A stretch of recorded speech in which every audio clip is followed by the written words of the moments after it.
Welcome to Grammar Hacks, the podcast where we slice through confusing English rules and make them easy to digest. I'm Adam. And I'm Sarah. Hey everyone, thanks for tuning in. Today is episode 1, and we're kicking things off with a biggie, the difference between that and which. These two words might seem small, but they can change the meaning of a sentence big time. We've got coffee and a love for language, so let's geek out together. We're going to break it down, tell a story, and even have you practice with some example sentences. By the end of this episode, you'll feel like a grammar detective, unmasking that versus which like a pro. Ready, partner? Ready. Let's dive in. Story time. The mystery of the missing cupcake. Picture this. A few months ago, I found my favorite cupcake was missing from the fridge. I was convinced my roommate did it. Later, I found a note on the fridge that said, "The cupcakes that have chocolate frosting are mine." And I thought, wait, what? Oh, did you just assume your roommate ate your cupcake? Kind of. But the note made me think twice. It said, "The cupcakes that have chocolate frosting are mine." Grammatically, using that there means the speaker is claiming exactly the cupcakes with chocolate frosting, implying there might be other cupcakes without chocolate.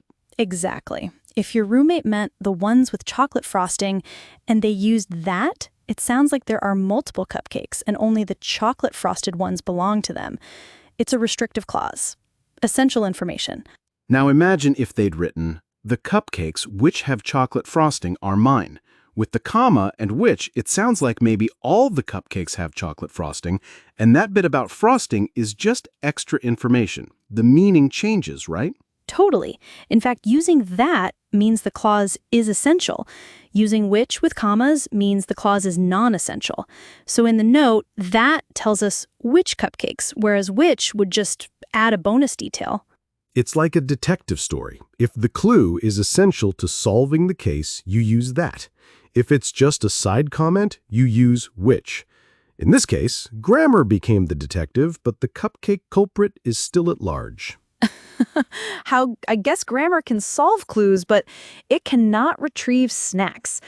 And remember, keep your cupcakes safe from grammar detectives. Grammar breakdown. That versus which. Okay, let's get technical now, but in a fun way. The rule of thumb is use that for necessary information and which for extra information. In grammar terms, that introduces a restrictive clause and which introduces a non-restrictive clause. Right. A restrictive clause is one you can't drop without changing the meaning. A non-restrictive clause adds detail but can be removed without losing the core meaning. For example, the cake that Sally baked was delicious. Here, that Sally baked is essential. Maybe Sally bakes cakes often, and this identifies which cake we mean. If we drop it, the cake was delicious could refer to any cake. Exactly. Now compare the cake which Sally baked yesterday was delicious. The clause, which Sally baked yesterday, is extra information. Maybe there was only one cake. You could drop it and still say the cake was delicious. So which with commas signals non-essential detail. It's like a detective story. If the clue is essential to solving the case, you use that. If it's just a side comment, you use which. In this case, grammar became the detective, but the cupcake culprit is still at large. I guess grammar can solve clues, but it cannot retrieve snacks. And remember, keep your cupcakes safe from grammar detectives. Let's hit the road with some concrete examples. Say, "The computer that is on my desk is brand new." This implies there might be more than one computer, and specifically the one on the desk is new. Without the clause, "the computer is brand new" could mean any computer. Now contrast, the computer, which is on my desk, is brand new. Now the sentence implies I'm talking about this computer, and by the way, it's on my desk. If I drop which is on my desk, I still have the computer is brand new. So it's just extra detail. Another, "The books that are on the top shelf are mine." Here, maybe you have books on different shelves, and only the top shelf books belong to you. The clause is essential to identify which books versus the books which are on the top shelf are mine. This implies perhaps all my books happen to be on that shelf. The clause just adds info with commas. Dropping it still leaves the books are mine. One more tip. In American English, especially in writing, people usually stick to this rule. Some British writers might say which in both cases. But if you want to be clear and sound natural to many readers, go with our guideline. If in doubt, use that for essential info and which for extra info. Heads up, that is generally for things and sometimes people, while which is for things. If you're talking about a person, you'd normally use who instead of which, though we won't dive into who versus that today. Just remember, which only for things with commas. Oh, and a quick aside, not every that is a relative pronoun. Sometimes that is just a linking word. For example, in I know that you're here, that is like a conjunction, not describing anything. But in our discussion, we care about that and which when they describe nouns. Good to be aware, though. Great. Let's move on to practice. Practice sentences for listeners.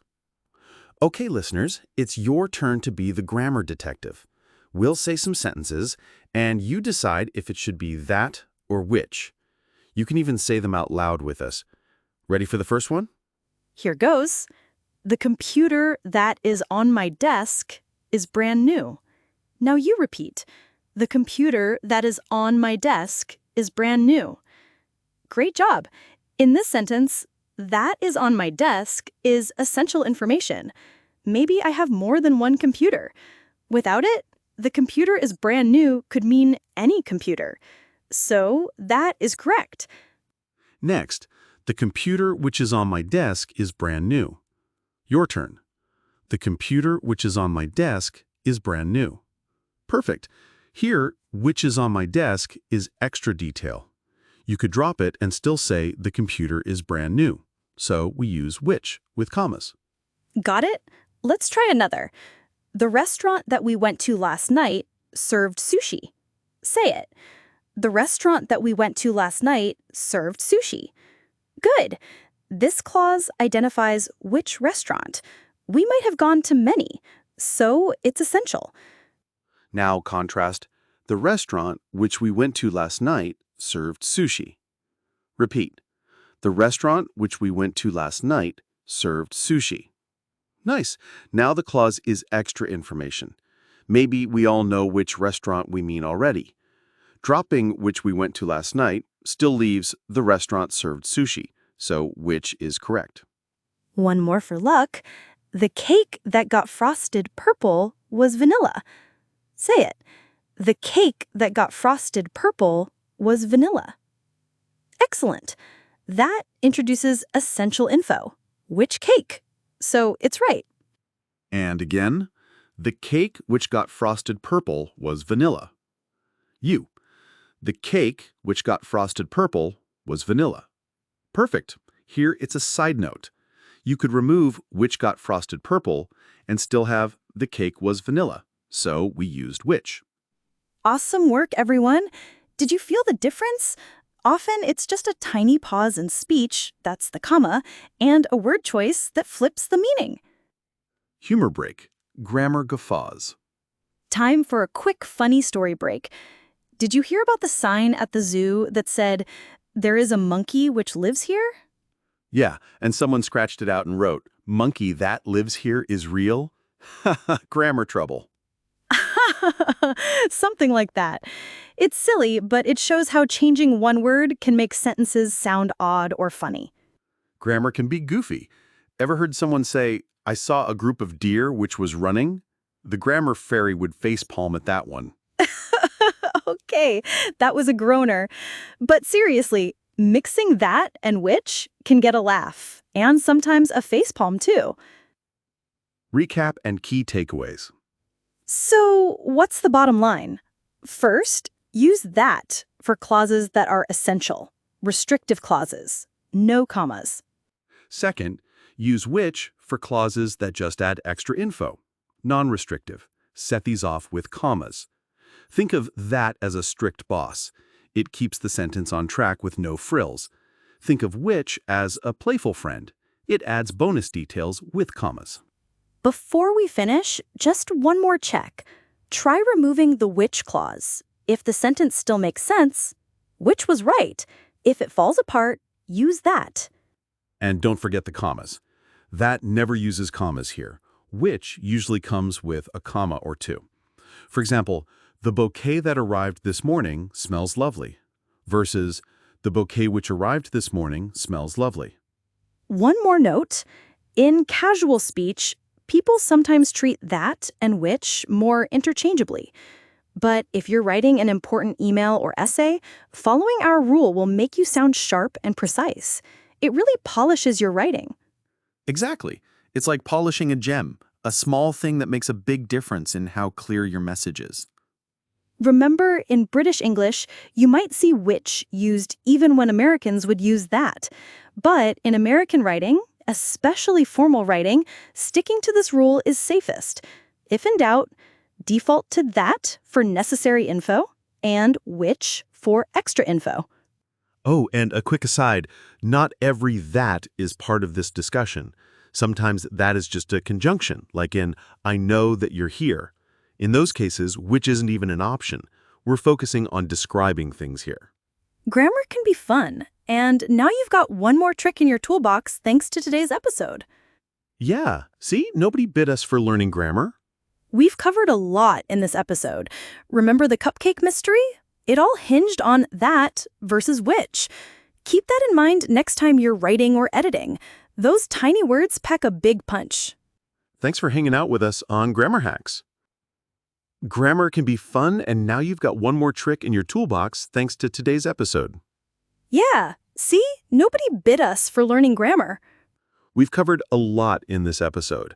Remember the cupcake mystery. It all hinged on that versus which. Keep that in mind next time you're writing or editing. Those tiny words pack a big punch. Thanks for hanging out with us on Grammar Hacks. Until next time, keep questioning those little words. They're more important than you think. Goodbye, Grammar Hackers. Goodbye, everyone.